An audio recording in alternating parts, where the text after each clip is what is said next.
नमस्कार। आकाशवाणी चंडीगढ़ से प्रादेशिक समाचारों के साथ मैं चंदन शर्मा। पहले इस बुलेटिन के मुख्य समाचार। केंद्र सरकार ने आगामी जनगणना में जाति गणना को सम्मिलित करने का निर्णय लिया। केंद्रीय मंत्रिमंडल ने गन्ने का उचित और लाभकारी मूल्य 355 रुपए प्रति क्विंटल के हिसाब से तय करने को स्वीकृति दी। मुख्यमंत्री नायब सिंह सैनी ने होडल स्थित गौ सेवाधाम अस्पताल में गौओं के लिए नए शेड का उद्घाटन किया। राज्यसभा सांसद किरण चौधरी ने पंजाब के मुख्यमंत्री द्वारा हरियाणा के पानी रोके जाने को राजनीति से प्रेरित कदम बताया। और हरियाणा के पर्यावरण मंत्री राव नरवीर सिंह ने सिंगल यूज प्लास्टिक पर पूर्ण रूप से प्रतिबंध लगाने के निर्देश दिए। अब समाचार विस्तार से। केंद्र सरकार ने आगामी जनगणना में जाति गणना को सम्मिलित करने का निर्णय लिया है। प्रधानमंत्री नरेंद्र मोदी की अध्यक्षता में मंत्रिमंडल की राजनीतिक कार्य समिति की बैठक में ये फैसला लिया गया। आज नई दिल्ली में सूचना और प्रसारण मंत्री अश्विनी वैष्णव ने कहा कि जनगणना केंद्र का विषय है। उन्होंने कहा कि कुछ राज्यों ने जाति सर्वेक्षण अच्छे तरीके से और कुछ राज्यों ने राजनीतिक कारणों से किया है। कई राज्यों ने सर्वे के माध्यम से जातियों की जनगणना की है। जहां कुछ राज्यों ने यह काम सुचारू रूप से संपन्न किया है, वहीं कुछ अन्य राज्यों ने राजनीतिक दृष्टि से और गैर पारदर्शी ढंग से सर्वे किया है। इन सभी स्थितियों को ध्यान में रखते हुए कि हमारा सामाजिक ताना बाना राजनीति के दबाव में न आए, जातियों की गणना एक सर्वे के स्थान पर मूल जनगणना में ही सम्मिलित होनी चाहिए। मंत्रिमंडल ने सीजन 2025-26 के लिए गन्ने का उचित और लाभकारी मूल्य 355 रुपए प्रति क्विंटल के हिसाब से तय करने को भी स्वीकृति दी। श्री वैष्णव ने कहा कि इस निर्णय से 5 करोड़ गन्ना किसानों के साथ साथ चीनी मिलों और संबंधित सहायक गतिविधियों में कार्यरत 5 लाख श्रमिकों को भी लाभ होगा। मुख्यमंत्री नायब सिंह सैनी ने आज पलवल जिले में होडल स्थित गौ सेवा धाम अस्पताल में अक्षय तृतीया पर आयोजित वार्षिक महोत्सव में शिरकत की और धाम में टीन की नई शेड का उद्घाटन किया। इस अवसर पर प्रसिद्ध कथावाचक देवी चित्रलेखा, खेल मंत्री गौरव गौतम सहित कई मान्यवर और वरिष्ठ अधिकारी मौजूद रहे। इस अवसर पर मुख्यमंत्री नायब सिंह सैनी ने सबको अक्षय तृतीया की बधाई देते हुए कहा कि ये सनातन संस्कृति की महान परंपराओं का उत्सव है, साथ ही जीव कल्याण की भावना का भी प्रतीक है। उन्होंने कहा, अक्षय तृतीया का आज पर्व है। आज इस पवित्र स्थल पर गौ सेवा धाम का वार्षिक महोत्सव भी हम मना रहे हैं। इसके साथ साथ गौशाला में एक नवीन शेड का भी आज उद्घाटन हुआ है। ये शेड वो स्थान है जहां बेसहारा गौ माता को या बीमार गौ माता को आश्रय देने का स्थल है कि अगर बरसात आ जाए या भयानक गर्मी हो या भयानक सर्दी हो तो उसमें गौ माता की रक्षा सुरक्षा होती है।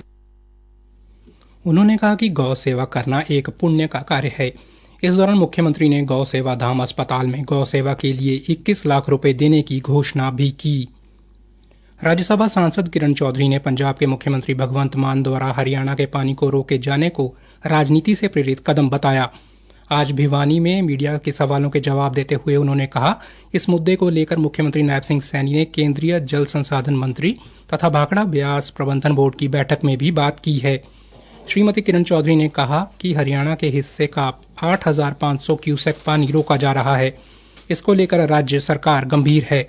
मुख्यमंत्री व हरियाणा की सिंचाई मंत्री ने इस संबंध में पंजाब सरकार को अपनी आपत्ति दर्ज करवाई है। एक प्रश्न के उत्तर में उन्होंने कहा, ये बात जो उन्होंने कही है ये अपने आप में दर्शाता है कि कितनी उनकी सोच है और कहां तक सोच है। और पंजाब वो जो पानी है जो पाकिस्तान का जो हम रोक रहे हैं, तो ये पाकिस्तान के साथ मिल रहे हैं क्या? और वो पानी एकदम कैसे ला के इधर डाल देंगे? हमारा पानी तो भाखड़ा से आ रहा है। तो ये ऐसी बात कहना, ये लोगों को भ्रमित करने के लिए, लोगों को पूरी तरह से भटकाने के लिए ये बातें कही जा रही हैं। उन्होंने कहा कि पंजाब के मुख्यमंत्री पानी देने की हामी भर के अब पानी देने की बात नकार रहे हैं। वहीं पहलगाम हमले के मुद्दे पर किरण चौधरी ने कहा कि ये एक राष्ट्रीय मुद्दा है। इस जघन्य अपराध को लेकर भारत सरकार ने सख्त रुख अपनाया है। जो पहलगाम में हुआ है, ये चाहते हैं कि हमारे देश के अंदर जो है इस तरह का डिसरप्शन हो कि जो प्रधानमंत्री जी जो विकसित भारत की तरफ जो है देश को बढ़ा रहे हैं, उसके अंदर रोक लगे।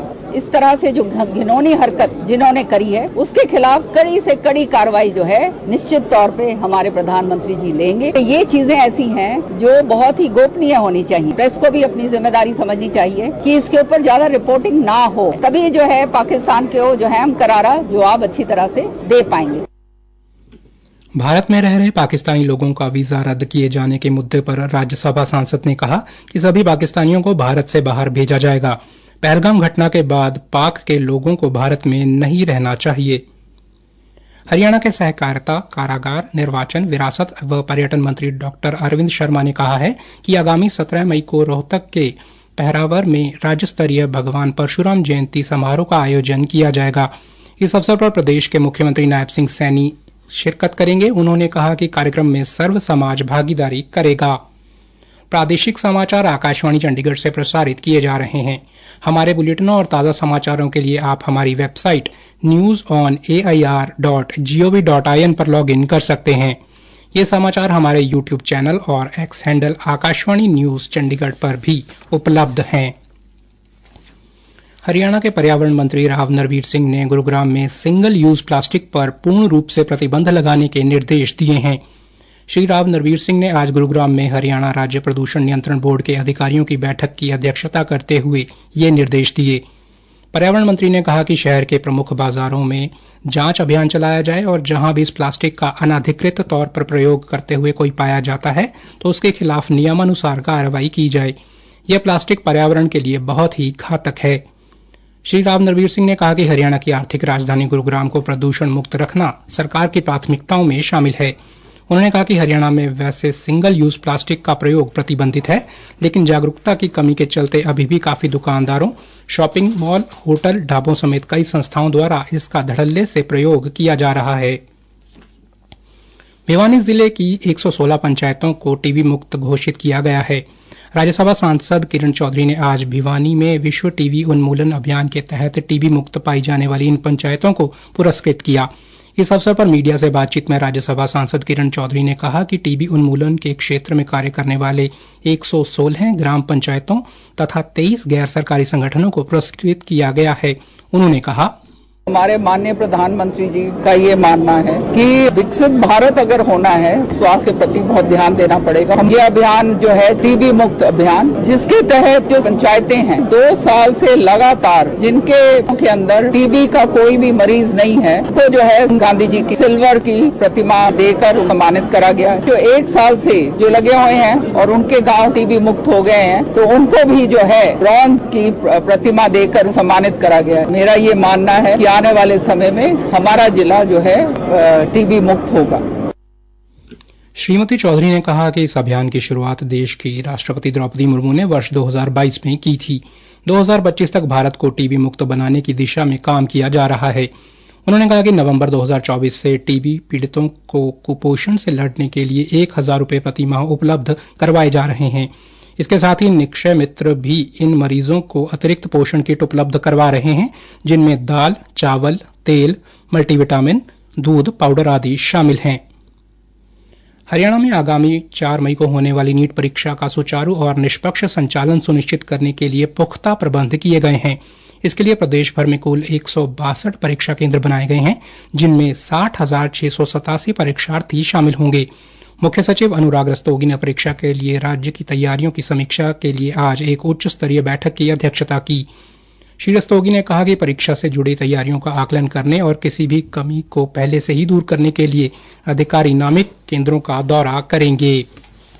अंत में मुख्य समाचार एक बार फिर से। केंद्र सरकार ने आगामी जनगणना में जाति गणना को सम्मिलित करने का निर्णय लिया। केंद्रीय मंत्रिमंडल ने गन्ने का उचित और लाभकारी मूल्य 355 रुपये प्रति क्विंटल के हिसाब से तय करने को स्वीकृति दी। मुख्यमंत्री नायब सिंह सैनी ने होडल स्थित गौ सेवा धाम अस्पताल में गौओं के लिए नए शेड का उद्घाटन किया। राज्यसभा सांसद किरण चौधरी ने पंजाब के मुख्यमंत्री द्वारा हरियाणा के पानी रोके जाने को राजनीति से प्रेरित कदम बताया। और हरियाणा के पर्यावरण मंत्री राव नरवीर सिंह ने सिंगल यूज प्लास्टिक पर पूर्ण रूप से प्रतिबंध लगाने के निर्देश दिए। इसी के साथ प्रादेशिक समाचारों का ये बुलेटिन समाप्त हुआ।